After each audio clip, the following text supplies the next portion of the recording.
we're going to talk about reinforcement learning because I haven't talked about that in a Thursday lunch yet, and it's coming shortly. Now you're all caught up.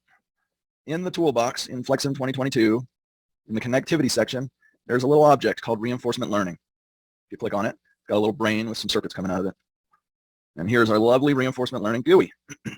What is that? What's an observation space? What's an action space? Here's a bunch of stuff that I don't know what it means. Not me. I'm speaking as the listener of me. If I didn't know what that meant, then we'd be in trouble. I do know what it meant, and I documented it. So you push this little question mark button. It brings you here in the user manual to the section about the reinforcement learning tool. And reinforcement learning tool is only helpful if you know key concepts about reinforcement learning in general. So what we're going to talk about here is a lot of stuff that's external to FlexSim. I'm going to click this little link right here, key concepts about reinforcement learning. It's going to take us to another place in the user manual in building the model's logic using reinforcement learning. What is reinforcement learning? What is artificial intelligence? What is machine learning? So normally when you're building a simulation or you're programming hardware, you write code, and that code has rules and it does stuff. In recent years, in order to write those rules, instead of explicitly saying, hey, if this is the case, do this, if this is the case, do that, there's been a lot of research into teaching computers how to learn rules based on what is happening. So that's the basic premise to reinforcement learning. The way it works is described in this little diagram and paragraph that there's an environment, and you can take an observation of that environment, and there's a little agent who's going to learn. And so based on that first observation, he's going to choose to take an action. And then in the action, it changes the environment. And then he makes another observation based on the changed environment, and it can return a reward and tell him the state of the environment now, and then he chooses to take another action. For example, this is a little maze, right? If we were trying to teach an agent how to get from the start of a maze to the end of a maze, right, he could take actions, go up, left, right, down, right? And as he does so, he moves around. And if he gets to the end, we could give him a reward saying, hey, you made it to the end. And he could learn how to get from the start to the end by making decisions that lead to good rewards and running the maze over and over and over again by making decisions. And when he gets rewarded, he learns, hey, that was a good decision. And when he gets negatively rewarded, he learns that's a bad decision. So that's the general theory behind reinforcement learning. FlexSim, with this feature, doesn't implement anything down here, right? Not this agent, okay? It implements the environment, right? And so external to FlexSim, you have some reinforcement learning algorithm that's going to learn, and they're going to send actions to FlexSim, and then FlexSim's going to send back observations of what's going on in the simulation and rewards. And then the agent will take actions, and it will return observations, and so on. So FlexSim acts, the simulation model acts as this environment, but the actual learning agent lives external to FlexSim. And so that agent could be in all kinds of stuff. This is an algorithm. It's a computer programming algorithm. Reinforcement learning is about programming an algorithm to make a decision, okay? And so there's a whole bunch of different reinforcement learning algorithms out there. If I click this many more, maybe it'll open up here. It did. And we've got a nice Wikipedia article talking about reinforcement learning, right? And different kinds of reinforcement learning algorithms that do different stuff. And it's an area of active research where people are doing all kinds of stuff and testing stuff. And these different kinds of reinforcement learning algorithms learn differently, right? And so depending on what you want him to, what decision you want the AI to make and what knowledge about the environment he has, right, then there are different algorithms that may learn better than others. Q-learning is a really simple one, and there's a nice little chart on the Wikipedia page that kind of explains it pretty well. So I'm going to reference this chart and this equation a little bit in explaining how this works. Because to talk about it, the very first two things we have up here in the reinforcement learning tool are the observation space and the action space. But before I go into detail, I want to quickly pound through what's in this documentation to show you what's available to learn about this stuff. I've stayed on this little page with this little diagram that gives some overview stuff about reinforcement learning. And then the rest of this page and the next two pages are written as a tutorial to step you through doing it. And as you step through doing it, you can learn more by doing, because you will learn a lot more by doing than by listening to someone talk at you. So after the basics, right, high-level overview about how it works, there's a getting started section that talks about how FlexSim doesn't implement any of these AI algorithms. FlexSim is just the environment in which the agents learn. And you could implement those reinforcement learning algorithms in whatever language, using whatever tools you want. And what we have here in the documentation is an example of how to do it using a couple of Python packages. One's called OpenAI Gym, which OpenAI Gym is a Python package that has an interface for reinforcement learning that you can use in various environments, right? Here's a Space Invaders environment. Here's a Lunar Lander environment. Here's the Funky Physics environment. Here is a little carpole environment. So similar to all these environments, FlexSim can be used as an environment because it implements the Gym interface. So also, Stable Baselines 3 is a set of implementations of reinforcement learning algorithms. We've got a little cool dude with a basketball. So these are various reinforcement learning algorithms. Stable Baselines 3 is a Python package that has implementations of these various reinforcement learning algorithms. So this can then communicate with FlexSim via this in order to learn. And so what's in the user manual is 3 Python scripts and documentation explaining how to use them to teach you how you can do this stuff yourself, right? You can train reinforcement learning algorithms yourself, and you don't need to pay someone to do it for you on the cloud every month. You can just use FlexSim as the environment and train it. Or if somebody wants to, implement a website where people can upload FlexSim models and train them on their cloud on someone else's computer, they're welcome to do that and sell that service. Whatever. I made this stuff, and here's an example showing how it works. Cool. So this thing steps through configuring a development environment to run those scripts. I use Visual Studio because I like Visual Studio, and it's pretty simple, and that steps you through it. The next one steps you through, hey, let's build a model. My favorite model, source to processor sync, and it learns to pull items based on, there's a changeover times table where as items come in, it has a higher processing time as it switches between item types. So it steps you through building up this super simple model, and it steps you through setting up action and observation parameters, which we're going to talk about in more detail in a second, because that's really what I want to talk about, is the reinforcement learning side of stuff, and not the FlexSim side of stuff. The FlexSim side of stuff is pretty straightforward to FlexSimmers who are in this room and can read this documentation. So it steps you through adding this thing and checking some boxes and typing in some code snippets and stuff like that. And now we're going to get further down. Then, once you built this model, you can test the environment connection. So I'm going to go into detail, and we're going to look at these scripts, and I'm going to tell you about them. But what you need to know and what you need to change is highlighted in the tutorial, right? The scripts may be like, oh, Phil, you sent me a 100-line code window as a feature. I can't use this. It's too complicated. No, you change a FlexSim path and a model path, and you push the go button. I think you'll be all right. All right. So that's the FlexSim environment. This walks you through using it and tells you how it works and stuff like that. And then you train the algorithm with this other one. And there's 4 things you can change here. Again, FlexSim path, model path, how long you want it to learn, and what you want it to save the file as. And the script is not that complicated. It's pretty small and short. And most of this is just test running the episode using the trained model. This is literally the copy-pasted what OpenAI Gym and Stable Baselines 3 website code for introduction. This is their post office kind of code for those packages, Python packages. And so you train it. And then when you train it, you end up with a little file, and it trains and learns, and it talks about it as it's doing that. And it talks about how you can improve the training in here by observing different stuff and leaving that as an exercise to the reader to play with it. Because if you play with it, then you will learn more about it. And then you're left with this zip file, because the trained algorithm has much data about it that is the policy of what to choose based on an observation. So you got the zip file, and the last step is using a trained model. Using a trained model walks you through using that file. So there's a third script. This one has you change one line in it. It's a big old crazy Python script. I'm so scared. No, it has you change one line in it, and you'll be all right, which is specifying the zip file that is the last step of this thing over here. So this walks you through that stuff, and this is basically just a server that hosts the trained model so that you can pass it an observation, and it will send back an action to take. So this walks you through how to do that with a web site, right? Sending an HTTP request using a web browser, and then it also walks you through doing it from the FlexSim model itself, so you can evaluate the performance of your reinforcement learning algorithm from within the simulation. All right, so that's what the documentation is. There's documentation about this GUI, and then there's these 3 pages that talk about what is reinforcement learning, and here's an example of how to do it using Python, and a nice tutorial that walks you through step by step, holding your hand, saying, hey, here's what you can do, here's what you can change, and go for it. Go forth and learn. So now, back over here, what is all this stuff? Box, discrete, multi-discrete, multi-binary, custom. What are these weird words? Observation space, action space. Okay, what is this, John? Let's talk about it. Wikipedia.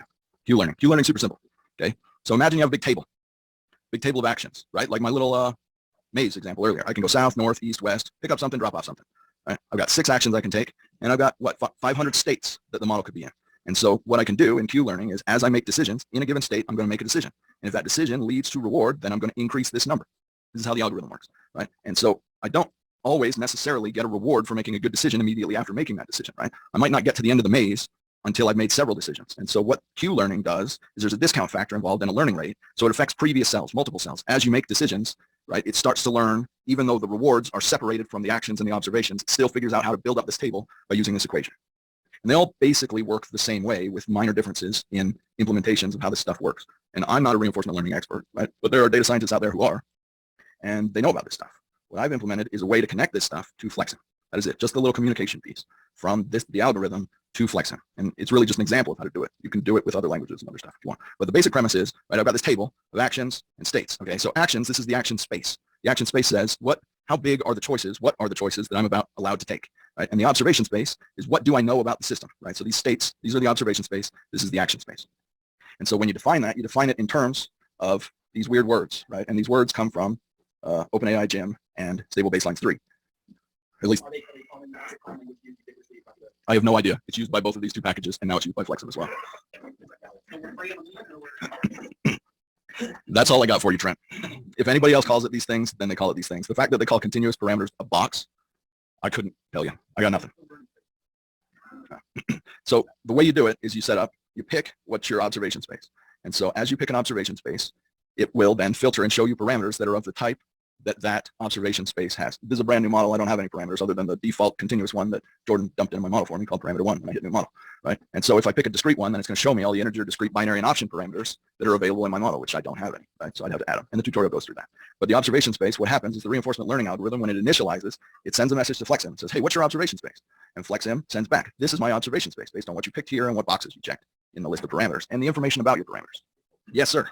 When you have your drop-down list, you only get one, like, I just need to turn on the mic so we can hear the question. Brandon needs a mic. it's kind of simple, but like where you've got box select now, if you check a couple things off, can you go to another one and check things there and it all applies, or is it just one of those selections and then what you click in the box? If I understand Brandon's question correctly, so some spaces contain one or more parameters.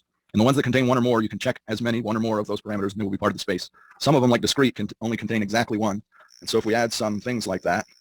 So can you have more than one space is the question. Oh, no, you have one observation space. When you're training an algorithm, you have an observation space that is the set of stuff you know. You have one action space. You get one of those. Yes. Okay. Yeah. All right. Okay, and there's a custom one that if you are customizing the, if you want to go crazy and totally hack up these scripts that I've provided, you are welcome to do that, and you can just specify a string of this is what I want to send back when my reinforcement learning algorithm asks me for the observation space. Send it this, and when it says, give me one of those observations, here's a trigger that will fire that you can return whatever the heck you want.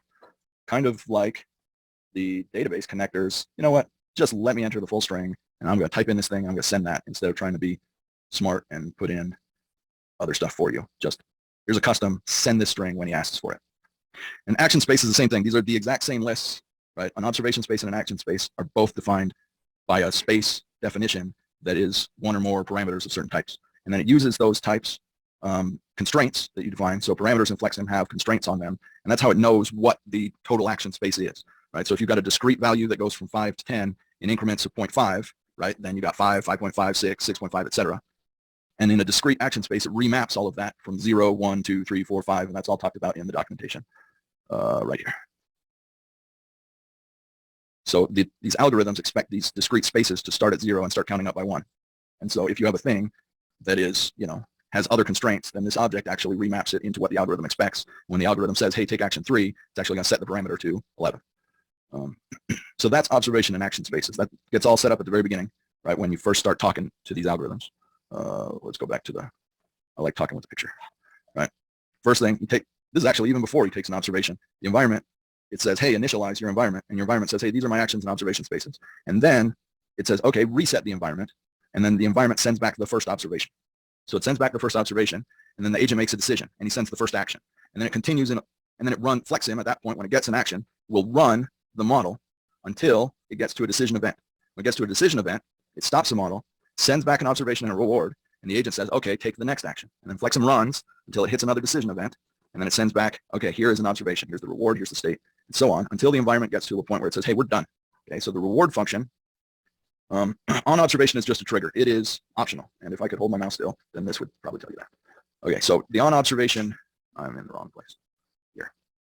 So here we talk about action spaces, observation spaces, decision events. Here's the triggers. On observation fires just before it takes an observation. So when anybody wants to take an observation, it fires this as a chance for you to set the observation parameters before they're sent back to the algorithm while you're training. So this is entirely optional if you're just setting those observation parameters willy-nilly by your model anyway. But if you explicitly want to set them right before an observation is taking, this trigger fires, and you are welcome to set them from that trigger. The reward function is key. This is the most important part of this whole shindig, is that every time it receives an observation, it sends back, it calls this reward function and sends back a reward, and whether it is done. It needs to know those two things. And that's the basis of building up a reinforcement learning algorithm, is writing a function that will return a reward based on the state of the environment. And then when you're done, you say, hey, I'm done. You go, sweet, episode done. I like it. On request action is really the magic sauce that makes this whole thing work within a simulation environment. So when you're training, on request action does nothing, right? It communicates with FlexSim, gets the observation action space, says, hey, FlexSim, give me an observation. FlexSim fires this and gives back an observation of the parameters that you specify. And then it says, okay, take this action. And it sets the parameters to those actions. And every time there's a decision event, it does this loop. And on request action did nothing during training, right? When you're running the model itself, on request action is the key. This is what fires at all these moments. Instead of the external algorithm doing stuff, this does stuff. So at the moments when a decision needs to be made, what it does is it fires this on request action. And first it fired the reward function and the observation, and then it passed those things into the request action. That is, hey, the AI at this point would have been making a decision if we were training. You need to make a decision, Mr. Simulation Object, so the simulation knows what to do. And in making that decision, often, right, you could just take a random action. And so there's a pick list option for, hey, just set the action parameters to a value that's within its constraints randomly. right? And that's usually where you start with reinforcement learning is take random actions, right? Another option you have is query a server for an action. And these tutorials walk you through using these pick lists. You often want to query a server. So it's, hey, I already trained a model and now I want to test it. And so this pick list option lets you test it. Or you could write your own function that is, this is the set of rules, I think, right? If the AI is learning to make rules, you could also write your own function that is, hey, these are the rules I think it's going to do, what decision it should make. That's called a heuristic, right? And so you could write your own function to do that in here, and then you could run different scenarios using your heuristic versus using the trained AI algorithm and see how it goes.